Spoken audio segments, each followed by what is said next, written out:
بسم الله الرحمن الرحيم. الحمد لله رب العالمين، والصلاة والسلام على رسوله الأمين محمد وآله وصحبه أجمعين. أما بعد، ikiwa ni usiku wa tarehe 13 mwezi wa Dhulqaada mwaka wa 1445 katika darsa يا رسالة يا الأصول الثلاثة للإمام المجدد محمد بن عبد الوهاب رحمه الله تعالى، بشرح فضيلة الشيخ الإمام العلامة محمد بن صالح العثيمين رحمه الله تعالى. tuendelea na maneno المصنف رحمه الله aliposema: اعلم رحمك الله أنه يجب علينا تعلم 4 مسائل. الأولى العلم، وهو معرفة الله ومعرفة نبيه ومعرفة دين الإسلام بالأدلة. تكفيكيا الثانية العمل به. قال الشيخ ابن عثيمين رحمه الله تعالى: قوله العمل به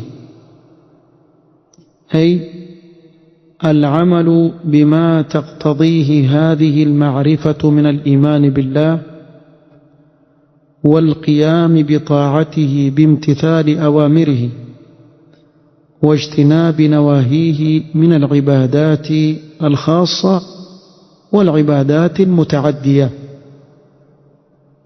العمل به بمعنى نكتنديا كازي بعد يكون علم يكم تنبوى الله سبحانه وتعالى، بعد يكم مؤمني الله سبحانه وتعالى، ukawa utasimamisha jambo la kumtii Allah subhanahu wa ta'ala kwa kuyatekeleza maamrisho yake na kujiepusha na makatazo katika ibada za khasa na ibada zinazoenea.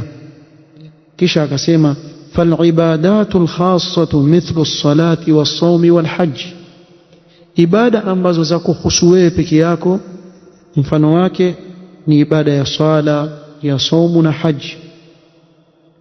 والعبادات المتعدية, na ibada ambazo zaenea kwa wengine, bimaana kwa wewe wapata na wengine, kal amri bil ma'ruf wan nahy 'anil munkar, kama kuamrishana mema na kukatazana maovu, wal jihad fi sabilillah wama ashbaha dhalika, na jihad fi sabilillah na yale yanayofanana na hayo.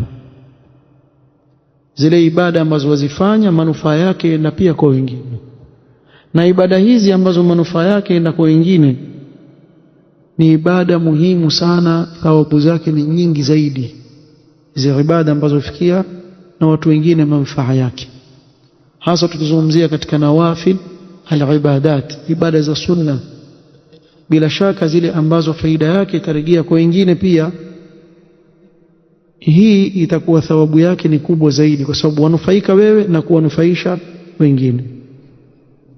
الثالثة قال رحمه الله: الثالثة الدعوة إليه. قال الشيخ: أي الدعوة إلى ما جاء به الرسول صلى الله عليه وسلم من شريعة الله تعالى على مراتبها 3 أو 4 التي ذكرها الله عز وجل في قوله: ادع إلى سبيل ربك بالحكمة والموعظة الحسنة وجادلهم بالتي هي أحسن. والرابعة قوله: ولا تجادلوا أهل الكتاب إلا بالتي هي أحسن إلا الذين ظلموا منهم. kulingania watu katika yale aliyokuja nayo Mtume Muhammad sallallahu alaihi wasallam katika sheria ya Allah subhanahu wa ta'ala, ulinganizi katika martaba zake 3 au 4 alizozitaja Allah subhanahu wa ta'ala katika kitabu chake, katika aya suratul Nahl, ud'u ila sabili rabbika bilhikmati, lingania katika njia ya Mola wako kwa hikma. Na hapa kuna jambo napenda nilitanabahishi. Wengi katika awamu wakisikia hikma waona ni mtu kuwa laini peke yake, kuwa mpole anapozungumza peke yake. Wengi katika awamu wafikiria hivyo. Maalasaf, ili jambo mpaka likaingia kwa baadhi ya tulab alilm, wakafikiria maana hikma nini. Lakini hikma ni zaidi ya hivyo. Hikma ni kuweka kila kitu mahala pake. Bimaana ule ulaini ukauweka mahala pake na ule ukali ukauweka mahala pake. Hiyo ndiyo hikma. Na ndio maana utaona Mtume sallallahu alaihi wasallam alipoletewa habari za Muadh radhiyallahu anhu kuswalisha salati al-isha na suratul Baqara yote, mpaka yule kijana wa kibedui aliyekuwa kiswali nyuma yake akajitoa katika jamaa, akaswali, akamaliza, akaenda zake shamba kulima. Sababu waona usiku walikuwa walima usiku, kwa sababu jua kali mchana, kwa walikuwa wakilima usiku. Huyu atanimalizia muda wangu, nitalala saa ngapi? Akaswali, akaondoka, akaenda kulima shambani. Muadh alipopewa habari kuhusu yule kijana akasema huwa munafiq, yule kijana ni mnafiki yule, ndio maana kuweza kusubiri swala. Yule kijana akaambiwa Muadh, bwana asema wewe ni munafiq. Mimi munafiq nini? Sema wallahi mimi si munafiq, na nitakwenda kumpa habari Mtume sallallahu alaihi wasallam vile anavyotufanya. Atuswalisha Baqara wa salatu al-isha. Akaenda kwa Mtume sallallahu alaihi wasallam kumshtaki Muadh, ya Rasulullah, Muadh waje kuswali na wewe, akimaliza aje kutuswalisha kule, lakini akituswalisha asoma sura ndefu sana, asoma suratul Baqara jana, na mimi nilikuwa na shughuli zangu, ikabidi njitoe kwenye jamaa niende zangu kushughulikia shambani kule shughuli zangu mahamalizi. Mtume sallallahu alaihi wasallam akabadilika uso wake, fataghayyara wajhu sallallahu alaihi wasallam. Na Muadh amekaa pale kwamba afattanun anta ya Muadh, afattanun anta ya Muadh, wewe umekuwa fatani Muadh, wamwita tena umwita mwenzako munafiq, afattanun anta ya Muadh. Akakasirika sana Mtume sallallahu alaihi wasallam, kisha akamwangalia yule kijana, akazungumza naye kwa upole, akamwambia kwani wewe ukiswali wasema nini? Qala aqra'u al-Fatiha wa askut, mimi najua suratul Fatiha kusoma basi, wa as'alu Allah al-janna wa asta'idhu bihi min an-nar, naomba pepo na muomba Allah niepushe na moto. Wallahi la uhsinu dandanataka anta wala Muadh, wallahi atasiwaelewi mwasoma nini, la wewe ya Rasulullah wala Muadh atasiwaelewi, nasikia masoma tu wala sielewi mwasoma nini. Mkweli. Fadhahika an-nabi sallallahu alaihi wasallam, atabasamu naye, amwambia ana wa Muadh haulaha nudandin, na mimi na Muadh pia tuko huko huko, tuomba pepo, tuomba Allah tuepushe na moto, sote tuko pale pamoja. Mahallu shahid ni kuwa Mtume sallallahu alaihi wasallam alimkasirikia Muadh, ameweka mahala pake ghadhabu, na ndio ikawa dawa. Muadh hakufanya tena hivi, na yule kijana kisa chake kiliishia kuwa aliuawa shahidi, mpaka Mtume sallallahu alaihi wasallam amuuliza Muadh, madha faala sahibuka? Qala sadaqa wa kadhabtu, wallahi alikuwa mkweli, mimi nilikosea kumwita yeye munafiki, alikuwa mkweli. Tena Mtume sallallahu alaihi wasallam aletiwa habari za kijana, yani ukiangalia Zaid radhiyallahu anhu arda bin Harith na Zaid bin Thabit, Zaid bin Harith mtoto wake Usama ambaye alikuwa ni hibba Rasulillah. Usama radhiyallahu anhu, Usama bin Zaid alikwenda vitani pamoja na masahaba Mtume sallallahu alaihi wasallam.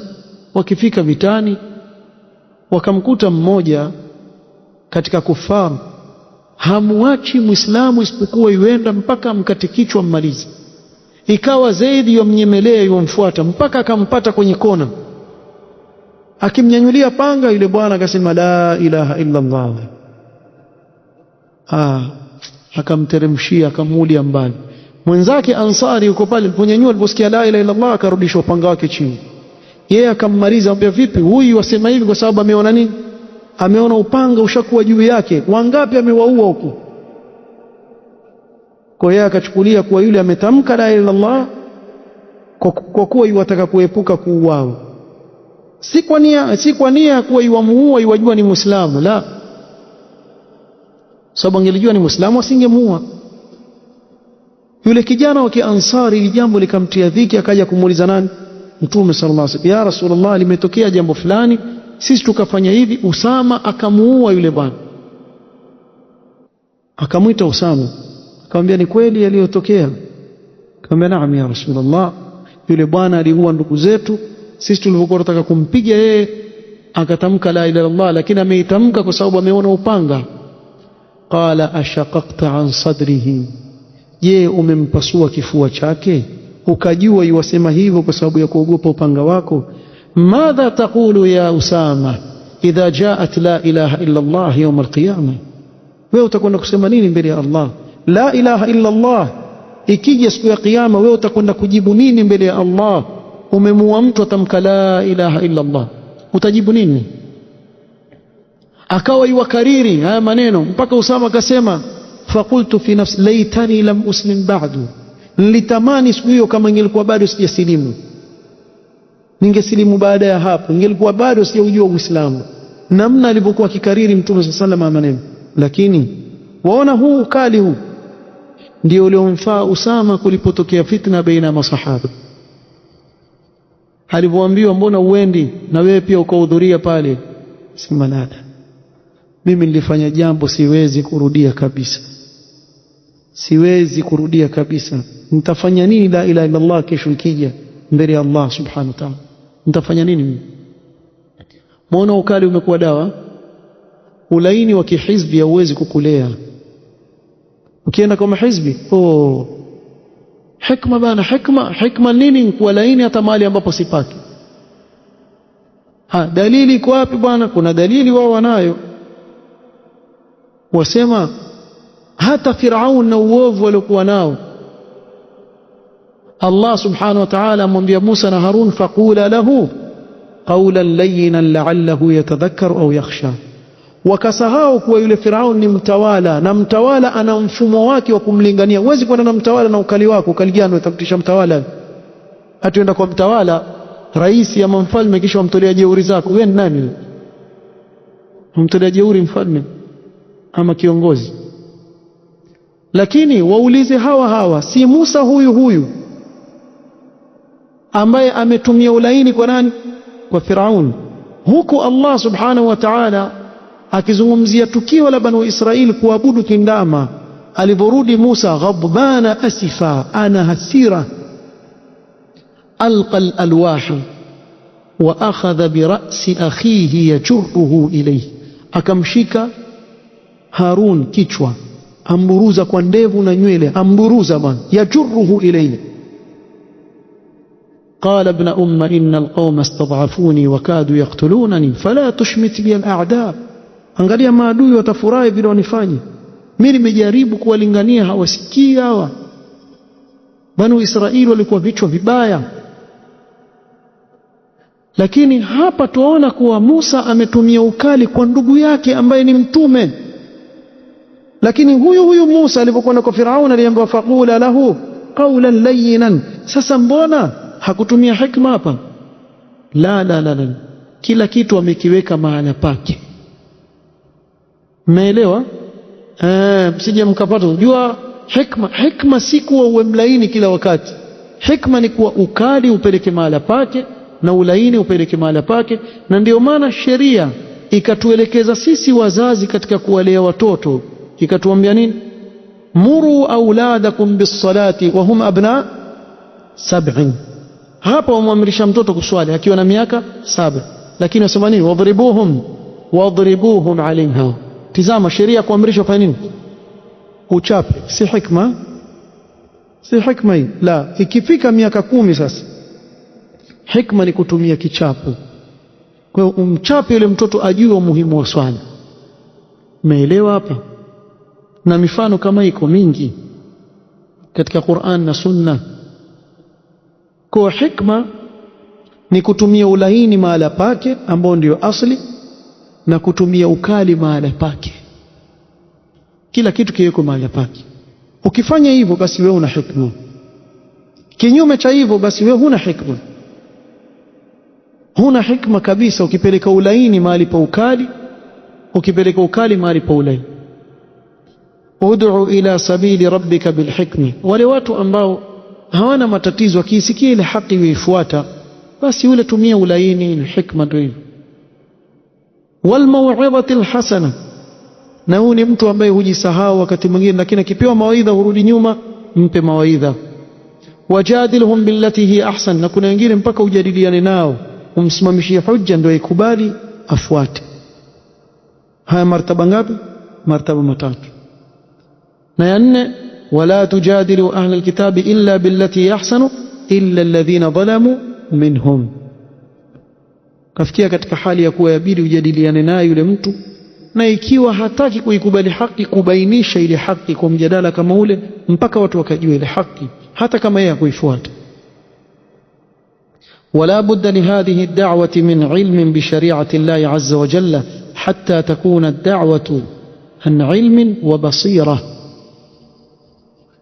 Na lazima hii da'wa unaoilingania uwe na ilmu kwa sheria ya Allah, mpaka ile iwe da'wa iwe utailingania katika ilmu na upeo wa ilmu, basira. Liqawli ta'ala, qul hadhihi sabili ad'u ila Allah. Sema hii ni njia yangu, nalingania kwa Allah, si kwa mtu yoyote, nalingania kwa Allah. Ala basiratin, a'la maratib al-ilm, kwa ujuzi wa hali ya juu. Ana mimi Mtume Muhammad sallallahu alaihi wasallam, wa man ittaba'ani, na wale wanaonifuata mimi. Wa subhanallahi wa ma ana min al-mushrikin. والبصيرة تكون فيما يدعو إليه بأن يكون الداعية عالما بالحكم الشرعي وفي كيفية الدعوة وفي حال المدعو.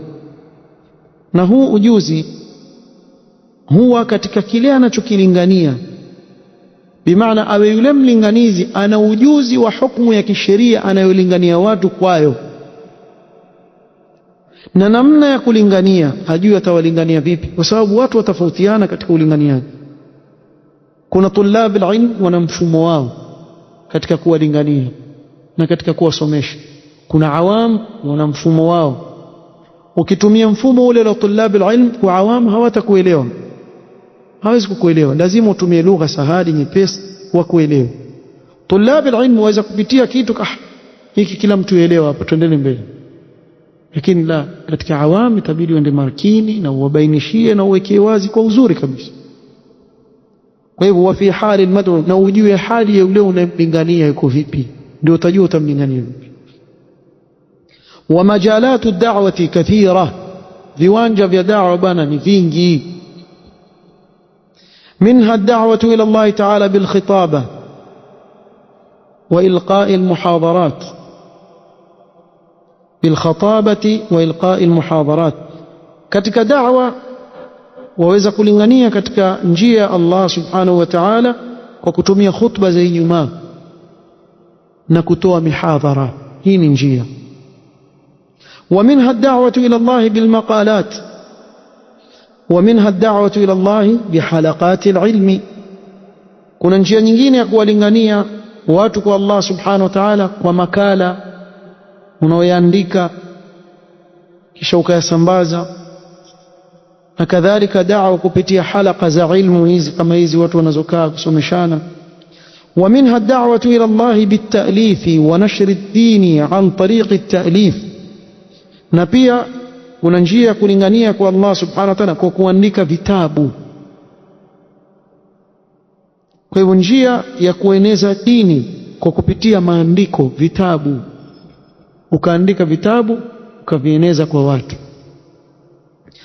Wa minha ad-da'watu ila Allah fi al-majalis al-khassa, Pia waweza kulingania katika njia ya Allah subhanahu wa ta'ala katika majlis khasa. Umealikwa mahali pale, katika mwaliko pale ukatoa kalima, watu wakafaidika pale, ukatoa hadithi moja mbili, watu wakaelewa maana yake nini. فإذا جلس الإنسان في مجلس في دعوة مثلا فهذا مجال للدعوة إلى الله عز وجل. mtu akikaa katika majlis, kwa mfano mkao hivi, amealikwa kwa mfano, basi ajue ule ni uwanja wa da'wa. Pia aweza kulingania, amealikwa pale katika karamu, aweza kuwalingania watu.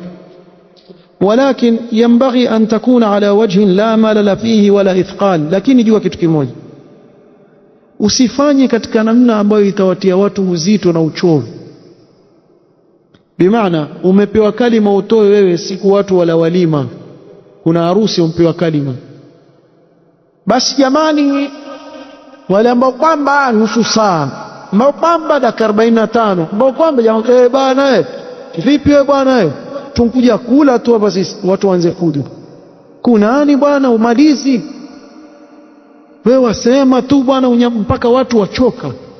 Kwa hiyo chunga, usiwaudhi watu.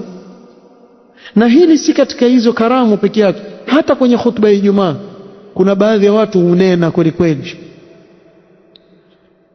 Basi ishapita nusu saa, hapa ndio tuanza sasa mazu, hapa ndio nilipopalenga. Ukupalenga kuanzia nusu saa iliyopita, sasa ndio mfika walenga. Salala, sasa ukifika kwenye malengo utakaa muda gani tena?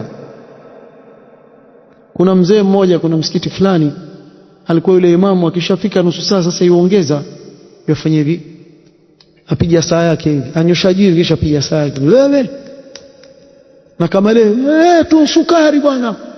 Na kweli kuna watu wa maradhi ya sukari, hawezi kusubiri, mtu aweza kujikojolea shehe. Kwa hivyo ni lazima uchunge, usiwachokeshe watu katika da'wa. Nenda nao taratibu, si wazungumza wewe uchoki bwana.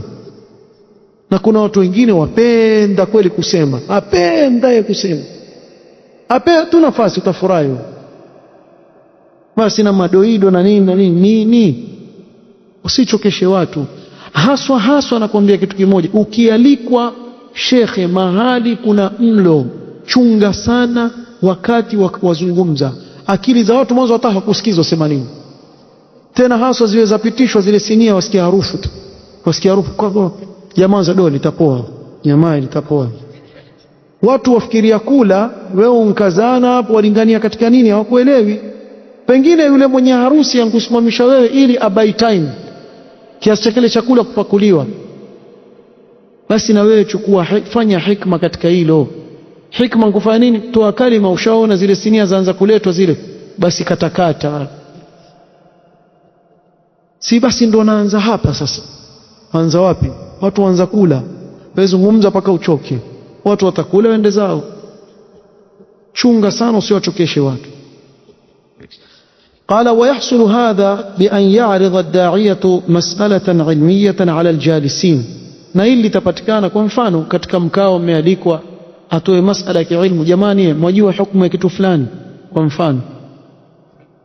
Thumma tabtadi'u almunaqasha, kisha watu waanze kufanya munaqasha, wewe wasemaji, wewe wajiwaje katika hili, wewe una dalili gani katika hili? Basi watu nao watoa rai zao, angalau na wale upoa nini, uwape nafasi. Wa ma'lumun anna almunaqashata was-su'ala wal-jawaba له دور كبير في فهم ما أنزل الله على رسوله وتفهيمه. na jambo lajulikana kuwa ule munakasha, ule swali jawabu, ina nafasi kubwa sana katika kufahamisha watu yale aliyoteremsha Allah subhanahu wa ta'ala kwa mtume wake sallallahu alaihi wasallam, na kuwafahamisha watu. وقد يكون أكثر فعالية من إلقاء خطبة أو محاضرة إلقاء مرسلا كما هو معلوم. na wakati mwingine athari yake yaweza kuwa kubwa zaidi kuliko kutoa khutba ya Ijumaa, kuliko kutoa muhadhara. Ile munakasha pale mkikaa na watu umeandikwa mahali, ukatoa masala, huyo azungumza, lakini shekhe mimi naona ama wewe wasemaje bwana, utaona pale ile faida inayopatikana. Mkitoka pale wale watu kweli maneno yanazungumza kweli, tumeelewa. Sasa watoka pale wakiwa watu wameelewa, alhamdulillah. والدعوة إلى الله عز وجل هي وظيفة الرسل عليهم الصلاة والسلام، wa tariqatu man tabi'ahum biihsan, na kuwalingania watu kwa Allah subhanahu wa ta'ala ndio wadhifa wa mitume wa Allah na wale waliowafuata mitume kwa wema.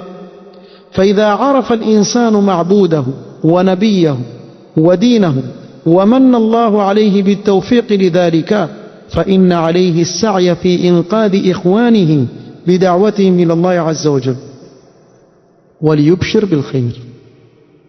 Asema shekhe hapa jazakallahu khairan, anapomjua mja Mola wake, akamjua mtume wake, akaijua dini yake, Allah akampa neema ya tawfiq, akamwafikishia katika hilo kwa fadhila zake, basi ni juu yake yeye kwenda mbio kuwaokoa ndugu zake katika kuwalingania kwa Allah subhanahu wa ta'ala, na abashirie kheri akifanya hivyo, atapata kheri nyingi sana.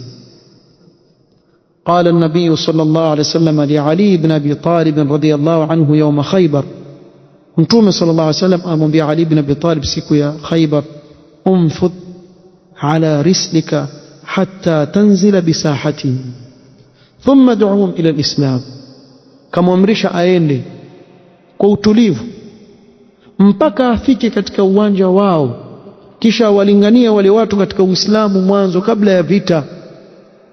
wa akhbirhum bima yajibu alayhim min haqqi Allah ta'ala fi, na uwape habari kile kinachowajibika juu yao katika haki ya Allah juu ya hii dini wanapoifuata. fa wallahi la an yahdi Allahu bika rajulan wahidan khairul laka min humrin na'am, wallahi Allah akimuongoza mtu mmoja peke yake kupitia kwako wewe, basi ni bora kuliko ngamia wekundu.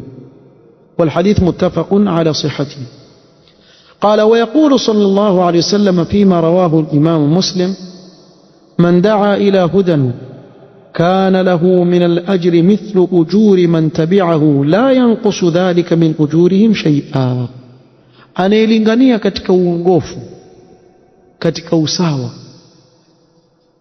anayelingania katika uongofu, basi atapata mfano wa ajri ya wale waliomfuata katika uongofu ule, wala haipunguzi katika ajiri zao chochote. Bimaana wao watapata ajiri kamili, na yeye atapata mfano wa ile ajiri wanayopata wale waliofuata kile alichokuwa akiwalingania nacho. Kwa mfano, umewafundisha namna ya kuswali, wakajua kuswali, wakawa waswali sawa sawa.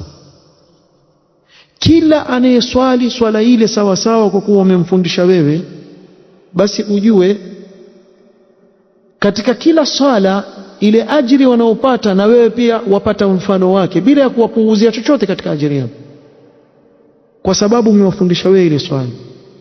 Na hii ni katika fadhila za Allah subhanahu wa ta'ala juu yetu, ili kutuhimiza sisi katika kufanya nini?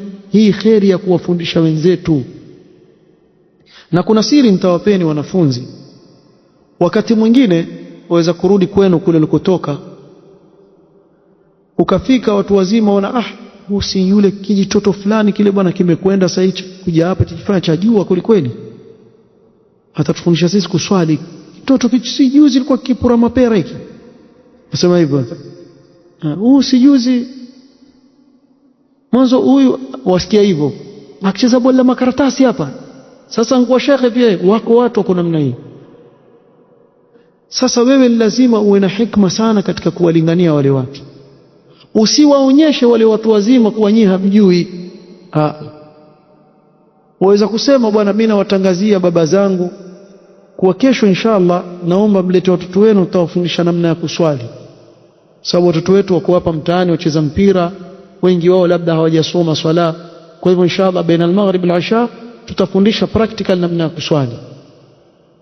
Wewe watangaza kuwa nani ni watoto, sio? Mimi nakuhakikishia hao watu wazima watakuja, wajifanya waleta watoto wao, wafundishe mahali, kumbe yeye hajui pia, yuaje kusoma mwenyewe pale pale.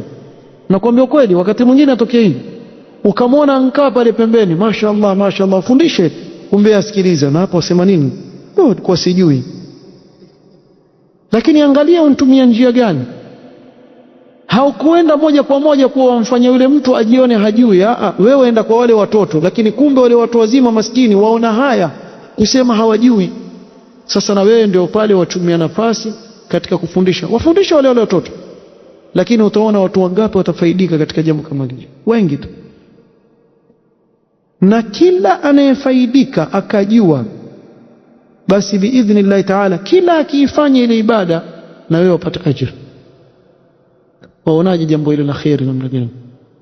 Upande wa pili, wa man daa ila dalalatin, na anayelingania watu katika upotofu, akalingania watu katika shirki, katika bid'a, katika mambo ya khurafat, kana alayhi min al-ithmi mithlu athami man tabi'ahu, atapata katika dhambi yake mwanzo na dhambi ya kila anayemfuata.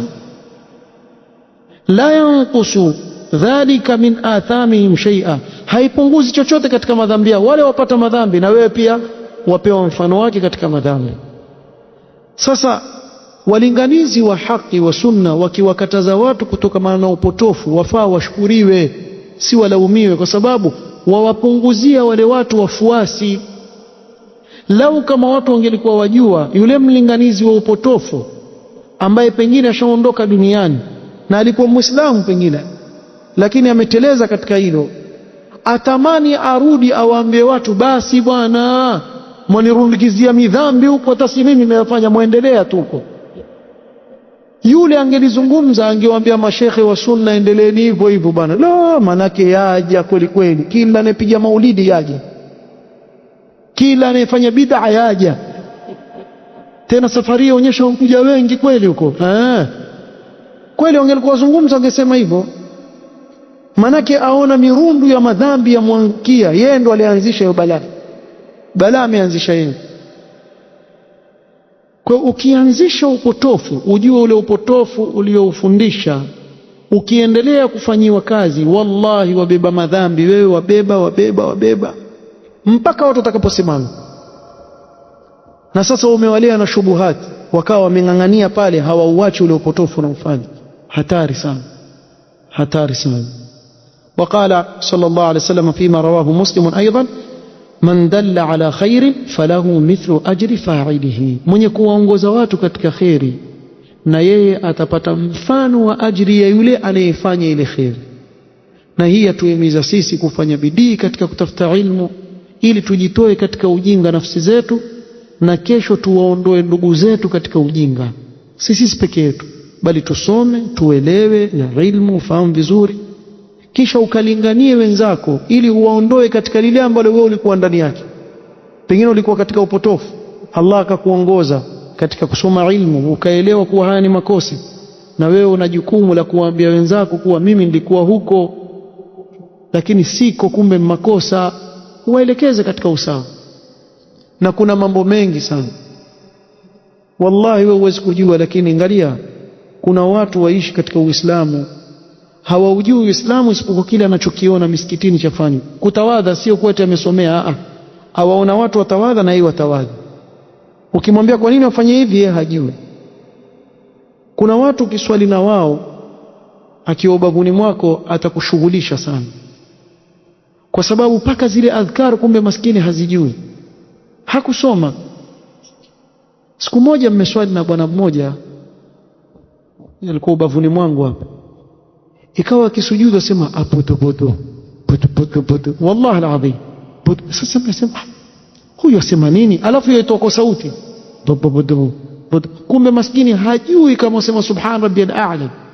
Hiyo wasema ile sauti ambayo wasikia watu, na kuna wengine hajui, wallahi hajui. Hapa watu wasema nini, yeye wasikia ile sadi kitajwa, wasikia kama sauti, basi na yeye wafanye hivyo. Na ndio wale sasa akija akieleza sema kumbe zile swini subhana rabbil a'la ndio yajua hapa. Wallahi alazim, kuna watu hawajui, hajui, yeye hakusoma. Sasa kuna jukumu kubwa kwa wanafunzi kutafuta ilmu na kuwafundisha watu kwa hikma na utulivu, na kujua njia ya kuwaingilia wale unaowalingania. Wale unaowalingania ujue wako vipi na nitaingia kwao kwa njia gani, mimi nitaweza kuwakaribia hawa watu kwa njia gani. Ukishaijua ile njia, ifuate kwa makini kabisa. Kuna watu ile haki haijawafikia tu, lakini ilmu ikiwafikia wafuata, hawana ushindani wote. Ndio fitra ya mwanadamu alioumbwa nayo. akijua haki wafuata. Binadamu kwa hivyo. نسأل الله ينفعنا بما علمنا وأن يزيدنا علما وأن لا كلنا إلى أنفسنا طرفة عين. وصلى الله وسلم على نبينا محمد وعلى آله وصحبه وسلم. سبحانك اللهم وبحمدك أشهد أن لا إله إلا أنت أستغفرك وأتوب إليك. بارك الله فيك.